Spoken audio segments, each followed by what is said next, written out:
या गावातील उपाध्ये कमळावसाचा मठ अशा प्रकारचा बांधलेला आहे। वाली या गावातील मंडळी स्वागत करत। सर्वज्ञ श्री चक्रधर स्वामी की जय। उपाध्ये कमळावसा वाले या गावातील या मठ आहे।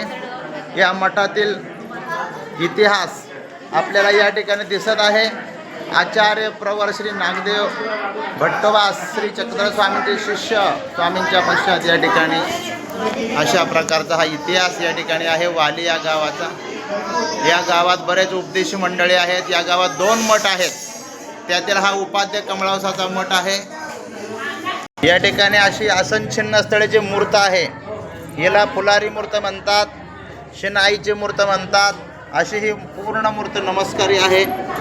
महत्त्वाची मूर्ताना हा विशेष, हे 2 विशेष उपाध्ये कमळावसाचे या मठामध्ये बरीच देवपूजा होती, प्रसाद वंदन होते, बरीच देवपूजा या ठिकाणाहून चोरीला गेलेली आहे।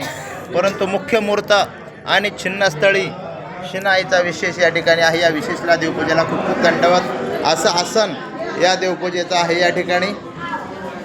या ठिकाणी रिद्धपुरातील सर्व तपस्विनी महिला मंडळ, उपाध्ये कुळातील तपस्विनी महिला मंडळ, तसेच सर्व रिद्धपुरातील तपस्विनी या ठिकाणी आहेत प्रसाद वंदनासाठी।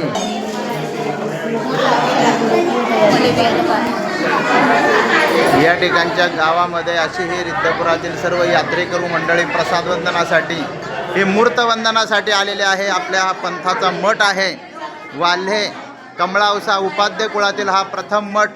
या ठिकाणी उपाध्ये कमळावसा राहिल्या आणि या गावात 2 मठ आहेत। पलीकडच्याही मठामध्ये फार देवपूजा आहे।